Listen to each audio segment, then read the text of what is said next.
The Q101 Morning Crew. On Q101. It's Q101. Ahoy! Let's go! We're waking up Chicago. Turn up the radio. It's time to start the show. On Q101 with the Morning Crew. Ahoy! Let's go! Welcome to the morning show. Let's go. It is Thursday. That means Ticket Blitz Thursday. Huge day. So not only in Clash with Kenzie in about an hour at 7:10, you'll compete for Q101 Twisted Christmas tickets. But we'll have those starting at 8 as well, and then at 9 every hour. And they'll be for Lovejoy for that night of Q101's Twisted Christmas. Ooh, it's a good one. Big. Listen, that one's, they're all selling tremendous, so we appreciate that with the pre-sale that's going on right now. And that pre-sale ends tonight at 10 p.m. I was going to say, this is the last day, and then it gets tough in these streets, okay? Because you like, it's going to sell out, and then you got to, buy them in a resale area, and then it's more than what you would. You just waste, it's just silly. Yeah, General on sales tomorrow at 10 a.m., and that's when all the jamokes get in. But right now, you're the insider. Right now, you go to Q101.com, use that code that's right there, byline. Get your tickets locked up before 10 p.m. tonight. Seriously, do this, because all of them are going to sell out, and we want all of y'all there. I always feel like worst case scenario, if you can't go, because we always sell out Twisted, right? So if you end up not being able to go, you're going to sell your ticket. So at least you're secure. If you're like, oh, I'm still waiting to hear back about that Thursday night. Who cares? Get your ticket and then sell it. You may end up making $20 on the whole scenario or more, right? So it's like, do it, secure it. Why get yourself all stressed out and then be like, oh, great, now resale's expensive or they're running out of tickets or whatever. Yeah. You might say, listen, I'm a little low on cash. Open on our credit card. Just do that. Go into, go into debt? Is that what you're going to say? We're all going to die in debt anyway. Who cares? Yeah. Let's go do that. And I got to say, what you just said there, too. I'm still in the glow of the victory of my StubHub sale of my Tegan and Sarah Bottom Lounge tickets where You lost money, Brian. I lost money, I know. But I thought I was going to lose $100 because Megan, we couldn't go out because the baby was sick. Mm-hmm. And we really wanted to go. But I got $70, so I lost $30. But I didn't realize I haven't sold tickets in a long time because I go to everything when I get tickets. So selling them was a unique, fun experience, I got to say. And you do this all the time with the Cubs tickets you have. It's not fun, is it? Not a unique or funny experience. Not fun. It's literally another full-time job. I mean, think of the baseball schedule. Yeah. And so we throw every game except for the home opener. We always go. We've never missed a home opener. Yeah. We sell the rest of the tickets if possible, and then what we don't sell, we go to. Yeah. And then I do my best to get tickets through station and stuff like that. It's crazy. I would have a lot of anxiety if I had 81 tickets, 81 pairs of tickets to get rid of. That'd be a lot. It's four seats. Oh no. Yeah, think you about have that. 4 seats? Yeah. Damn. It's a lot. It is a lot. Very stressful. Yeah. I'll have to hit you up next year for, hey, how about some freebies this one? Just when you got all the other ones you're selling, how about getting me a couple for? Because that would cost me $1,000, Brian. I know, but wait. You understand? I didn't get them for free. Yeah, I know, but I would. Oh. If you were nice. Oh, jeez. See, but I'm the best person to buy the Cubs tickets through because we don't make money on any games unless we go to the World Series. Then we don't, we're not face value. But every game's face value, and then there's no fees because we're zealous. So it's actually more affordable because if you buy it on a real Ticketmaster or something like that. But if you just hit us up can I buy these seats? You don't have to pay a tax or a fee. So can people sell you for Q101 Twisted Christmas tickets? You got a whole lot of those? I'm going to sell mine. Yeah, that's Retired? The Q101 Morning Crew. On Q101. Brian and Kenzie on Q101, and coming up on a fact that makes your brain go. The number one Halloween candy in Illinois for the past 16 years. They've crunched the numbers, the number one on it. And I just think it's kind of surprising. It blew my mind a little bit when this was number one, what I saw. And we'll give that to you at 6:30 coming up here. Because now's the time. Why? You don't think it's as popular as they're saying it is? Yeah, I didn't think it would be this. I thought it would be this in my head. It pisses me off. It better not be pretzels. I hate pretzels? Pretzels isn't candy. I hate when people hand out they're shaped like pumpkins. Well, they still taste like pretzels. Pretzels are delicious, but it's not candy. See, I'm not I love Auntie Anne's. That's good. Oh, that's a different If category. you're gonna hand those out, no, Yeah. we're talking. What do you got, a little- Keep your dry ass bag of salt to yourself. I don't want that. What would you have, like an easy bake oven right there by the door with all the Auntie N's coming out there to That'd pass be those out? fun. That'd be fun. Pretzel day? Oh, who could? You can pick your toppings. Has anybody ever done something like that? Handed out a hot meal? So when I lived in Minnesota and I went trick-or-treating as a teenager, we went out later at night, right? That's when you don't have to wrap up by 4:30 Yeah. or whatever the safety rules are now. So we were just frolicking at like midnight. Yeah. And I went up to a house, and near the end of the night when they ran out of candy, they had ordered pizzas. What? And they handed us, like, because there was a big group of us, so they gave us an entire box of pizza and they had canned sodas. How phenomenal. They ran out of candy and they started passing out boxes of pizza. Good Slices to Lord. individuals, but Oh, I was in a big group. Still. Can you believe that? They were Yeah. like, pepperoni, sausage. I'm like, where am I? Good Lord. It sounds That like was heaven. the best Halloween hookup ever. I got a soda and a piece of pizza. I mean, I was parched. I'd been trick-or-treating all night. It was great. Well, see if you can guess what the number one. So the last 16 years, the data's been crunched. The number one Halloween candy in the Chicagoland and Illinois area. We'll give you that at 6:30. The Q101 Morning Crew. On Q101. The Q101 Morning Crew. On Q101. Now it's time for a fact that makes your brain just go. Now listen, it's very typical. I get it. It's October and Halloween candy content here in the radio show sounds like an easy layup. I get. We're so original. Hey, we'll have 10 in a row coming up later on. I get that, but this Kenzie's crazy countdown. we're gonna have an all 80s weekend. All right, I get it. Anywho. I get it. In case the producer probably not happy about this content, but at the same time, I was fascinated that the 16-year crunching of data of the number one Halloween candy in Illinois kind of surprised me. And you go out right now to the stores, they got all the deals on candy, so you're probably buying candy right now to load up because you don't want to wait till the week of when it's gone. So. We already bought our, we like to buy the full size. We like to be that house. Oh, you're that house. So we already loaded up. Yeah. That's another side subject to get into is who's got what suburb or neighborhood's got the best candy. Like people might say go to the rich ones, like, go to Wilmette or go to Hinsdale. I don't know, even Naperville. Who gives out those full size? You give out full size candy bars? We do full size. Damn, Case. Rich ass over here. No, Those full size candy bars. it's not. God, look, I had a lot of land as we've discussed, but I didn't have full-size candy bar money growing up. Oh, you had a barn. It's because your family was not sharing with people, and you know that. That's right. It's a big difference.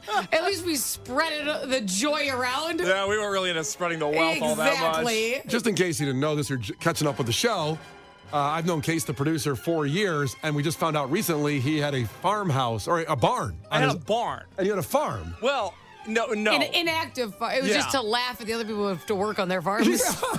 I had farm land, but no, we weren't making money from the farm. I mean, I had horses, but that's about it. I didn't have like cows and stuff. Much like Lake Forest's poverty simulation, Case's family did the farming No, simulation. this is so not fair. This is so absurd. Oh yeah, you have a real tough life. This isn't a fair conversation. I'm not saying that, but I'm saying I'm being painted as this hoity-toity private school kid when in reality I went to a public school and we all had to work for our keep. You're such a liar. I know something about Case. That's so not He fair. went to private school. I did not. He didn't. I Okay. went His to- parents have a real nice marriage. Yeah. Hey, I'm sorry my parents loved each other. I know that's a controversial statement here on Q101. My parents get along with each other, so apparently I had it so easy. Yeah, super easy. That's great. God. Still together. Okay, back to the candy. Yeah, go talk about Kenzie's full-size candy bars. Yeah, damn. Okay, so the number one candy in Illinois the last 16 years, all the data's been crunched, and this kind of blew my mind, is Sour Patch Kids. Oh, that's a great one. I thought you were going to say a crappy candy. Well, I mean, I'm saying Sour Patch Kids are great. I just didn't think that'd be number one. You know what I think it is? Because I would have guessed number one. You think peanut butter cups, you think Snickers. And Reese's Peanut Butter Cups is number one in America overall. So, but not in Illinois. But what, I'm not surprised because I think people are starting to lean towards gummy candy. And I've done this too when my son has to bring a treat to school. There's so many rules because kids have peanut allergies. Yeah. They have gluten allergies. They have candy bars when you're like that are loaded with 17 items. It's like bringing a knife to school. It's like a weapon. It's unbelievable. Why? I feel like my son would walk in with a bag of Snickers and get tackled by security. So now I feel like a lot of people lean towards like, oh, everyone will be able to have this. It's just like it's just sugar, Yeah. right? I'm not being insensitive, Okay, what do you got? but Pero. how come it seems like there are more kids with peanut allergies today where they can just touch a peanut? You hear these horrible And stories. they just like explode. yeah, they have to go to the hospital, and it's just like. Now, I'm not trying to say like, oh, back in my day that didn't happen, because maybe social media, you just know about things more with all that. I don't know, but I just think back in the day we would just get like itchy and puffy, and we're like, oh, it's one of those days. yeah, he's itchy and puffy. So That was my husband Roman was allergic to everything, and he goes, I had horrible eyesight, and I couldn't breathe till like 9th grade. And then I finally found out that I went to a doctor, and I'm like, I don't breathe great, and I don't see great, and everything itches, and they're like, we think you have allergies. He's like, what are you talking about? He goes, I couldn't believe it. He goes, when everything cleared up, he goes, I had never seen blades of grass before. That's what he said. It was 9th grade. And I just think that people used to like leave crap alone unless it like, because you can be allergic to something, but it doesn't have to be a dire allergy. So some people are allergic to peanuts and it makes their throat scratchy, and some people are allergic to them and they truly have to go to a hospital. yeah, they can't breathe. And I think that we address the throat itching more than we used to. Do you know what I mean? Like well, we used everything. to be like, yeah, I used to work with a girl. Oh God, she was a nightmare. And I'm talking as an adult. Okay. So we were in our 20s and we were both news reporters. I used to report the news. Imagine that. That's mind blowing. I did. I was a news reporter. I have some great stories. Because he just found out that HR is actually human resources 2 days ago. Well, I did a huge human resources report. We're going to go to HR. Sorry. I'm not an acronym person, and you know that, Brian. I got it. I feel you. Takes me a long time. It's Sure. like a puzzle. Not judging. Anywho, so we were reporting the news, and she pissed me off because we were both people. We worked 5 days a week, but we worked going into the weekend. Mm-hmm. And every Saturday shift, she'd magically, accidentally, she'd be like, "Oh, I feel itchy. I think the guy I shook hands with today had eaten peanuts. I have to go." She'd leave every Saturday. And then one day, just to be, I thought it was funny, I took a Mr. Peanut cutout and I put it on her desk.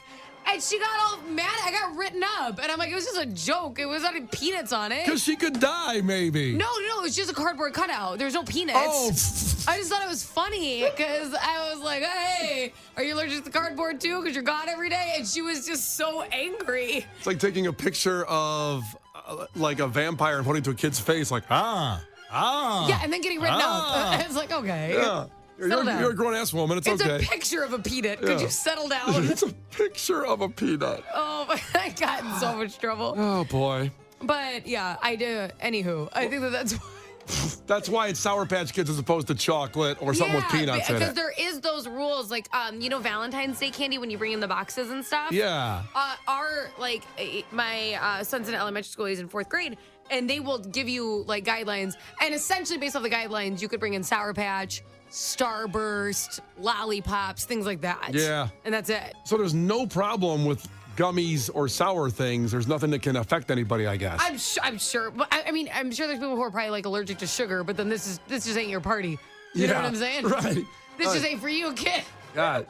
Case, did your girl, who's gluten-free, go around and ask for gluten-free candy? Like, do people put up, like, gluten-free household signs for candy? Well, she just knows. No, she's not difficult like that. I don't know why you would assume the worst. She just knows what she can and can't eat. I wasn't trying to say she was uppity or anything. Well, that's exactly. Did she go around demanding she get certain candy? No, right? She handled it maturely. Oh. I would imagine that she would have just grabbed the candy in the bowl that she could have. You know? She's not like you going around demanding certain things and threatening to walk if they don't happen. Well, that's fun fact, by the way. Yeah. This is important. If you are somebody who gets kids trick-or-treating at your house, and just something to think about, it is really good to kind of like hold the bowl out because there are kids with a lot of allergies or autistic children.